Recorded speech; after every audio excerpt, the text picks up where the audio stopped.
Assalamualaikum warahmatullahi wabarakatuh. Anak-anak, bertemu lagi bersama Ibu.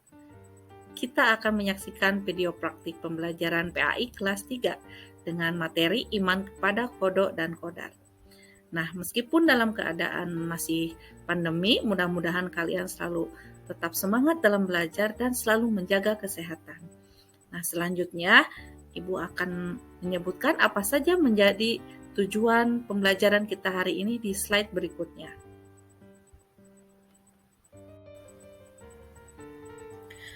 Tujuan pembelajaran kita hari ini adalah setelah mengikuti proses pembelajaran, peserta didik diharapkan dapat 1. Meyakini adanya qada dan qadar Allah Subhanahu wa taala, bersikap optimis, berikhtiar dan bertawakal sebagai implementasi beriman kepada qada dan qadar Allah Subhanahu wa taala. Ketiga, menjelaskan makna beriman kepada qada dan qadar. Keempat, mengidentifikasi tanda-tanda qada dan qadar. Kelima, mengidentifikasi dalil-dalil yang berkaitan dengan qada dan qadar. Keenam, menjelaskan dalil-dalil yang berkaitan dengan qada dan qadar. Ketujuh, mengidentifikasi hikmah dan manfaat beriman kepada qada dan qadar. 8. Menjelaskan hikmah dan manfaat beriman kepada qada dan qadar. 9. Menganalisis makna beriman kepada qada dan qadar. 10. Menganalisis tanda-tanda qada dan qadar. 11. Mengaitkan antara beriman kepada qada dan qadar Allah dengan sikap optimis, berikhtiar, dan bertawakal. 12. Menganalisis hikmah dan manfaat beriman kepada qada dan qadar. 13. Menyimpulkan keterkaitan antara beriman kepada Allah dan qadar Subhanahu wa taala dengan sikap optimis, berikhtiar, dan bertawakal. Anak-anak, kalian tahu ini gambar apa? Ini adalah gambar seseorang atau manusia yang sedang hopeless kalau bahasa Inggrisnya. Kalau bahasa Indonesia yaitu sedang sangat berputus asa. Padahal Allah sangat melarang kita umat Islam untuk punya sifat berputus asa dalam menjalani kehidupan. Nah, putus asa akan kehidupan yang dijalani itu adalah sebuah hal yang berbahaya.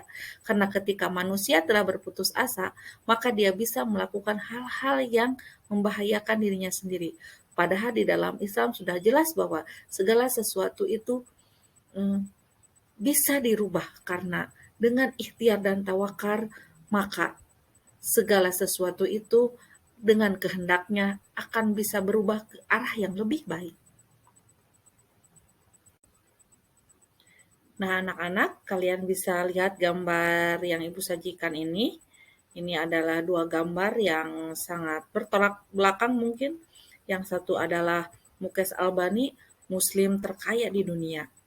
Mungkin kalian melihatnya ini udah kaya, padahal dia mendapatkan kekayaannya itu atau kesuksesan itu tidak instan.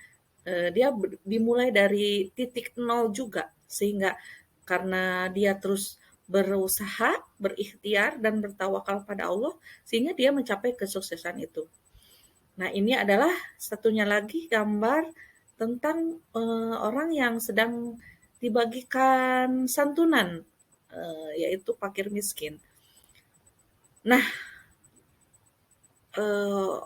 kita itu termasuk orang yang mana? Orang yang terus berusahakah atau orang yang suka berputus asa? Nah, apa sih putus asa itu? Putus asa adalah kita tidak mau bekerja dan berusaha, mengandalkan hidup pemberian orang lain sehingga dia tidak lagi mau berikhtiar dan malasan untuk berusaha dan merubah kehidupan. Nah, kita sekarang mau di posisi mana? Apakah kita mau di posisi orang yang memberi santunan atau orang yang dikasih santunan?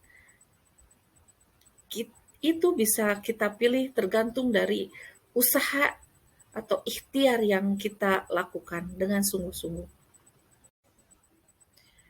Nah, anak-anak,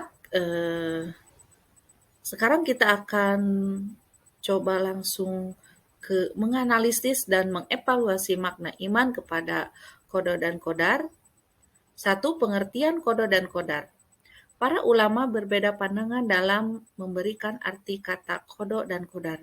Sebagian ulama mengartikan sama, namun sebagian ulama lain mengartikan arti yang berbeda. Pandangan yang membedakan antara qada dan qadar mendefinisikan qada dengan ilmu Allah tentang apa yang akan terjadi pada makhluk di masa akan datang. Qada adalah segala sesuatu yang Allah Subhanahu wa taala wujudkan, adakan atau berlakukan sesuai dengan ilmu dan kehendaknya. Sebagian ulama yang lain justru menerapkan definisi di atas secara terbalik, yakni definisi qada dan qadar ditukar. Pendapat yang menyamakan qada dan qadar memberikan definisi bahwa aturan baku yang diberlakukan oleh Allah Subhanahu wa taala terhadap alam ini, undang-undang yang bersifat umum dan hukum-hukum yang mengikat, sebab dan akibat. Pengertian itu dialami oleh beberapa ayat Quran seperti firman Allah yang nanti akan dibacakan di slide berikutnya. A'udzu billahi minasyaitonirrajim. Allahu ya'lamu ma tahmilu kullu unsa wa ma taghidul arhamu wa ma tazdadu wa kullu syai'in indahu bimiqdar. Artinya Allah mengetahui apa yang dikandung oleh setiap perempuan dan kandungan rahim yang kurang sempurna dan yang bertambah, dan segala sesuatu pada sisinya ada ukurannya. Quran Surat Ar-Rod ayat 8. Dari pengertian tersebut dapat disimpulkan bahwa qada menurut bahasa berarti menentukan atau memutuskan, sedangkan menurut istilah artinya segala ketentuan Allah Subhanahu wa taala sejak zaman ajali. Adapun pengertian qadar menurut bahasa adalah memberi kadar atau aturan atau ketentuan. Menurut istilah berarti ketetapan Allah yang terhadap seluruh makhluknya tentang segala sesuatu. Firman Allah Subhanahu wa taala. A'udzu billahi minasyaitonir rajim. Allazi lahu mulkus samawati wal ardi walam yattakhiz waladaw walam yakul lahu syarikum fil mulki wa khalaqa kulla syai'in faqaddarahu taqdiro. Artinya, yang kepunyaannya lah kerajaan langit dan bumi, dan dia tidak mempunyai anak dan tidak ada sekutu baginya dalam kekuasaannya. Dan dia telah menciptakan segala sesuatu, dan dia telah menetapkan ukuran-ukurannya dengan serapi-rapinya. Quran Surat Al-Furqan ayat 2. Iman kepada qada dan qadar artinya percaya dan yakin dengan sepenuh hati bahwa Allah Subhanahu wa taala telah menentukan segala sesuatu bagi makhluknya. Menurut Yasin, iman kepada qada dan qadar adalah mengimani adanya ilmu Allah Subhanahu wa taala yang qadim dan mengimani adanya kehendak Allah Subhanahu wa taala.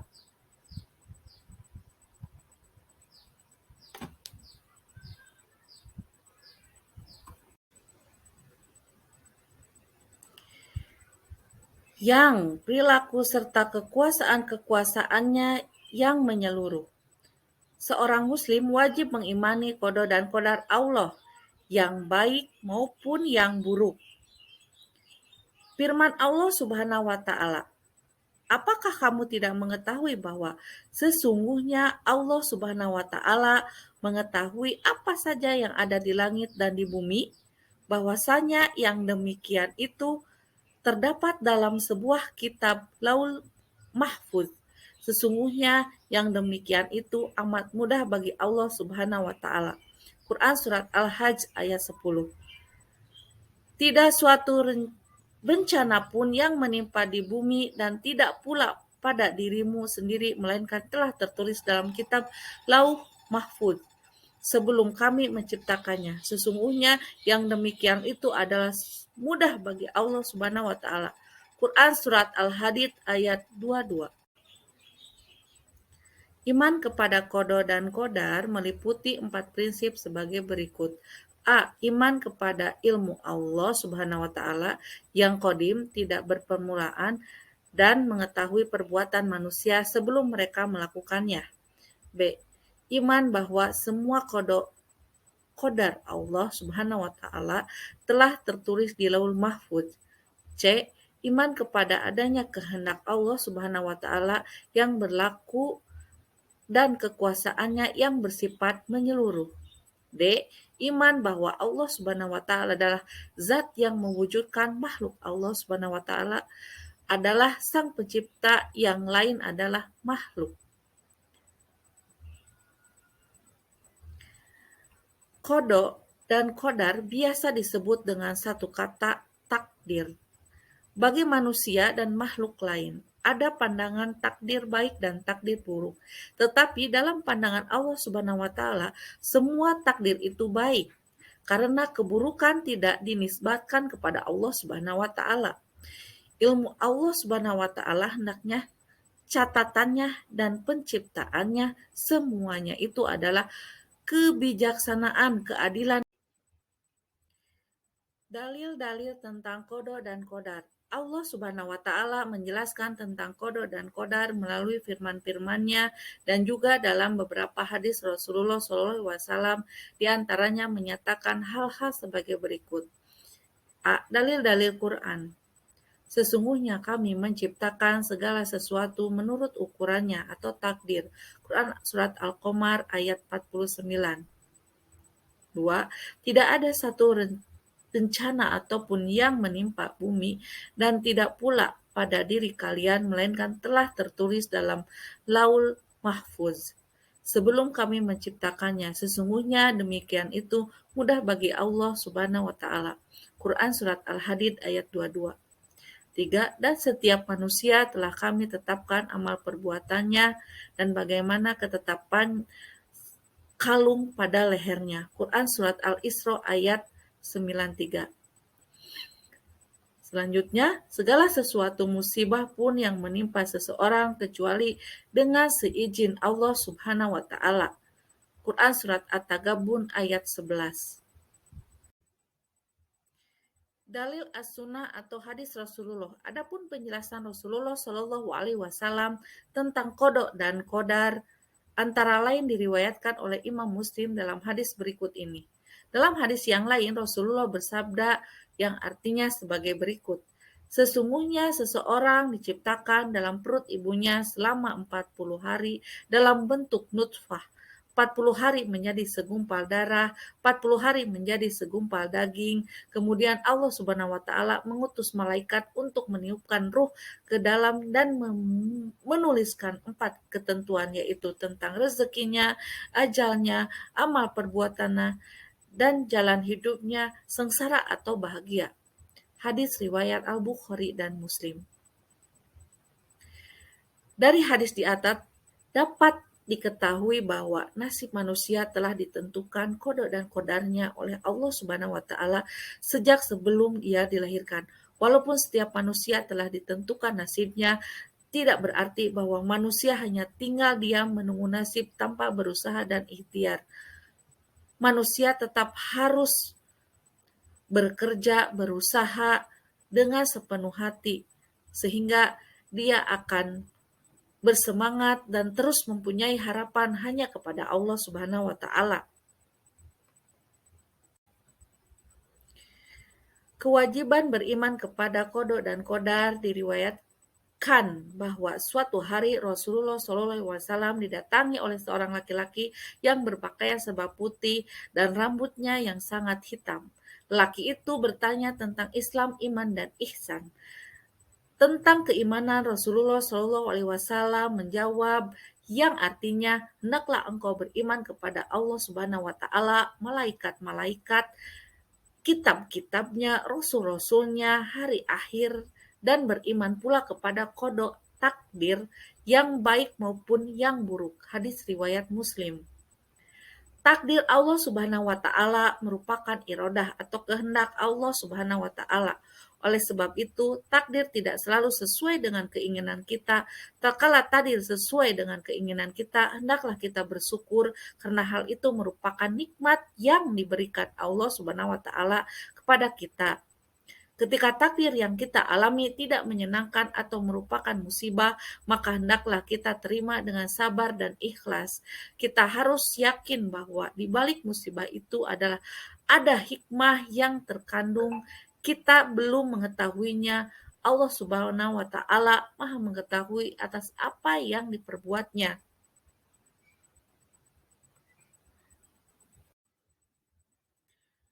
Macam-macam takdir. Mengenai hubungan antara qada dan qadar dengan ikhtiar, doa, dan tawakal, para ulama berpendapat bahwa takdir itu ada dua macam sebagai berikut. Takdir mu'alak. Takdir mu'alak adalah takdir yang erat kaitannya dengan ikhtiar manusia. Misalnya seorang siswa bercita-cita ingin menjadi insinyur pertanian. Untuk mencapai cita-citanya itu ia harus belajar dengan tekun. Akhirnya apa yang ia cita-citakan menjadi kenyataan, ia akan menjadi insinyur pertanian. Dalam hal ini Allah Subhanahu wa taala berfirman, bagi manusia ada malaikat-malaikat yang selalu mengikutinya bergiliran di muka dan di belakang mereka, menjaganya atas perintah Allah Subhanahu wa taala. Sesungguhnya Allah Subhanahu wa taala tidak mengubah keadaan sesuatu kaum sehingga mereka mengubah keadaan yang ada pada diri mereka sendiri. Dan apabila Allah Subhanahu wa taala menghendaki keburukan terhadap suatu kaum, maka tak ada yang dapat menolaknya dan sekali-kali tak ada perlindungan bagi mereka selain Dia. Quran surat Ar-Rod ayat 11.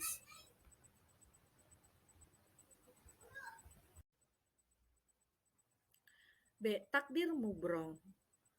Takdir mubrom adalah takdir yang terjadi pada diri manusia dan tidak dapat diusahakan atau tidak dapat ditawar-tawar lagi oleh manusia. Misalnya, ada orang yang dilahirkan dengan mata sipit atau dilahirkan dengan kulit hitam, sedangkan ibu dan bapaknya kulit putih, dan sebagainya.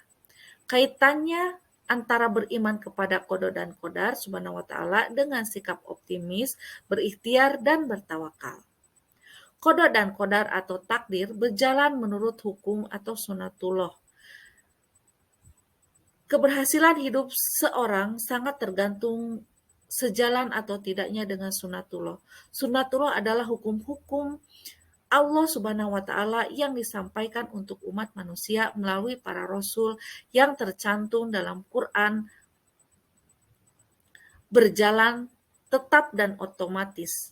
Misalnya, malas belajar berakibat bodoh dan tidak mau bekerja akan miskin.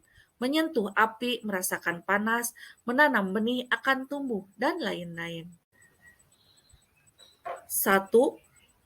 Sikap optimis akan takdir terbaik Allah Subhanahu wa taala. Mengapa manusia tidak mampu terbang laksana burung?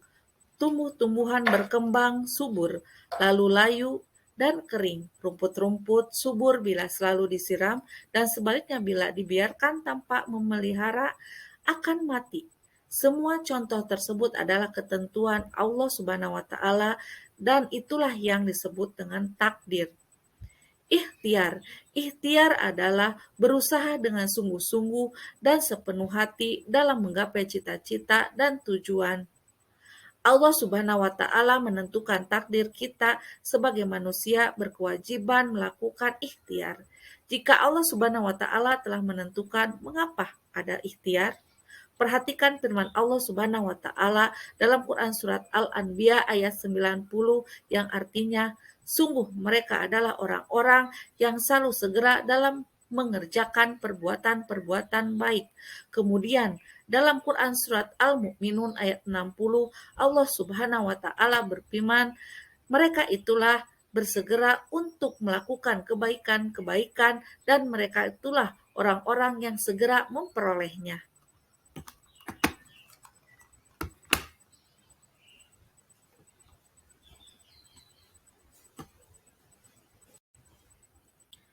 3. Doa.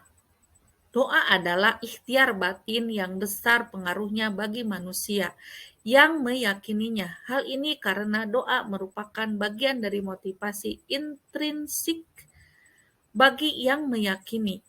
Doa akan memberinya energi dalam menjalani ikhtiar karena Allah Subhanahu wa taala telah berjanji untuk mengabulkan permohonan orang yang bersungguh-sungguh memohon.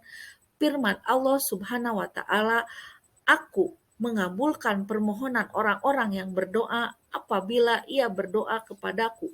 Quran Surat Al-Baqarah ayat 186. Tawakal. Setelah meyakini dan mengimani takdir, kemudian dibarengi dengan ikhtiar dan doa, maka tibalah manusia mengambil sikap tawakal. Tawakal adalah menyerahkan segala urusan dan hasil ikhtiarnya hanya kepada Allah Subhanahu wa taala. Dasar pengertian tawakal diambil dari antaranya dari sebuah hadis yang diriwayatkan oleh Imam Ibnu Hibban dan Imam Al-Hakim dari Ja'far bin Amr bin Umayyah dari ayahnya radhiyallahu anhu. Ia berkata, seorang berkata kepada Nabi Shallallahu alaihi wasallam, "Aku lepaskan untaku dan lalu aku bertawakal." Nabi Shallallahu alaihi wasallam bersabda, "Kaitkanlah kemudian bertawakallah."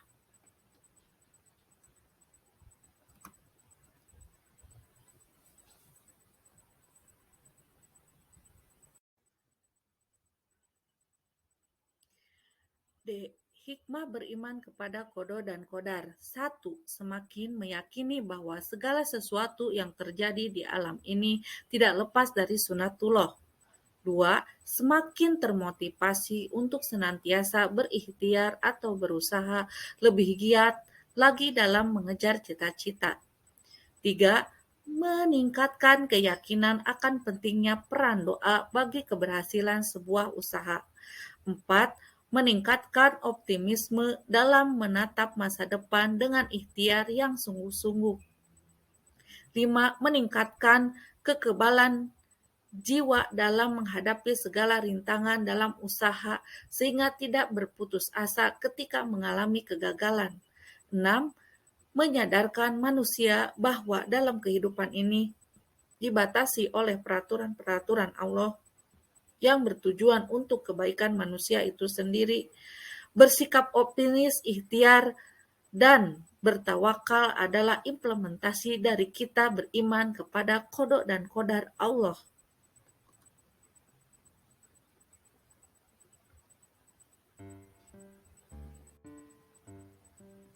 Alhamdulillahirabbil alamin. Kita sudah menyelesaikan pelajaran kita hari ini.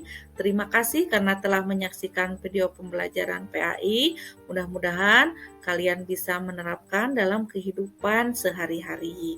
Nah, untuk akhir dari video ini ada satu pepatah bangsa Arab yang paling terkenal, yaitu manjada wajada, barang siapa yang bersungguh-sungguh pasti akan berhasil. Nah, jangan lupa like and subscribe channel Ibu ya. Sampai jumpa. Assalamualaikum warahmatullahi wabarakatuh.